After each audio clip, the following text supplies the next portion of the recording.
ఇప్పుడు కేవలం 7999K up to 10 kgs వరకు బరువు తగ్గి అధిక బరువు నుంచి వచ్చే ప్రధాన సమస్యలను దూరం చేసుకోండి.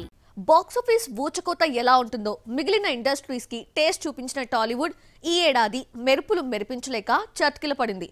2024 లాగా 2025 నవంబర్ వరకు 1000 కోట్ల మాటేమో కానీ 500 కోట్లు కూడా క్రాస్ చేయలేకపోయింది.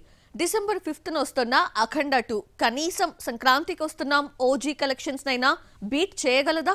డిసెంబర్ నెలలో పరీక్షకు సిద్ధమవుతున్నాయి కొన్ని సినిమాలు. సీనియర్ నుండి రైజింగ్ స్టార్స్ తమ సినిమాలతో లక్ టెస్ట్ కి రెడీ అయ్యారు.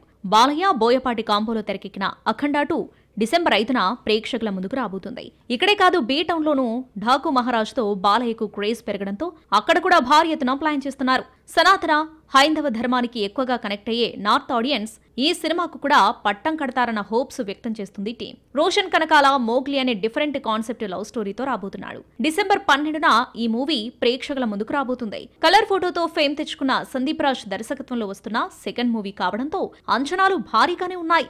ఈ సినిమాను పీపుల్స్ మీడియా ఫ్యాక్టరీ నిర్మిస్తుంది. అదే రోజు నందు హీరోగా, సైక్ సిద్ధార్థ్ రిలీజ్ కాబోతుంది. ఈ మూవీకి సురేష్ ప్రొడక్షన్ ప్రెజెంటర్ గా వ్యవహరిస్తుంది. కార్తీ వావాతియర్ తెలుగు వర్షన్ అన్నగారు వస్తారు కూడా డిసెంబర్ 12నే వచ్చే ఛాన్స్ పుష్కలంగా కనిపిస్తుంది. ఇక క్రిస్మస్ కు పెద్ద క్యూనే ఉంది. ఎన్నాళ్ల నుండో హిట్ కోసం ఎదురు చూస్తున్న ఆది సాయి కుమార్ వైవిధ్యమైన స్టోరీతో తెరకెక్కిన శంభాలాతో వస్తున్నాడు.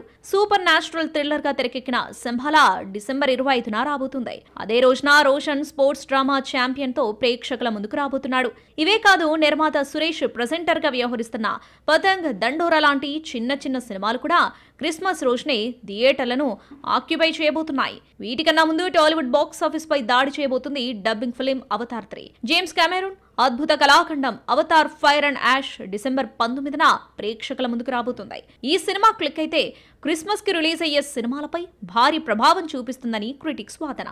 గతేడాది కల్కి, పుష్ప 2తో 1000 crore మూవీస్ చూసిన టాలీవుడ్ ఈ ఏడాది మాత్రం వేల చూపులు చూసింది. 1000 కోట్ల సంగతి పక్కన పెడితే 500 కోట్ల మార్క్ కూడా రీచ్ కాలేదు. ప్రభాస్, అల్లు అర్జున్ లేదంటే రాజమౌళి వీళ్లు లేరంటే టాలీవుడ్ ఈ ఫీట్ సాధించడం కష్టమా అంటే అవునని బలంగా నమ్మాల్సి వస్తుంది. పాన్ ఇండియా స్థాయికి ఎదిగిన రామ్ చరణ్, తారక్ చిత్రాలు కూడా బోల్తా పట్టడం కూడా మైనస్ అయింది. ఇక వెంకీ, పవన్ కళ్యాణ్ తమ కెరీర్ లోనే హైయెస్ట్ గ్రాసర్ చిత్రాలను చూసినా 500 కోట్లు టచ్ చేయలేదు. ఇక హోప్స్ అన్ని బాలయ్య అఖండ 2 పైనే. బాలయ్య ఓజీ సంక్రాంతికి వస్తున్నాం కలెక్షన్లను బీట్ చేస్తారా? 500 కోట్లు కొట్టలేకపోయామన్న లోటును గాడ్ ఆఫ్ మాసెస్ పూడుస్తారా లేదా? ఈ విషయం తేలాలంటే ఇంకొన్ని రోజులు వెయిట్ చేయాల్సిందే.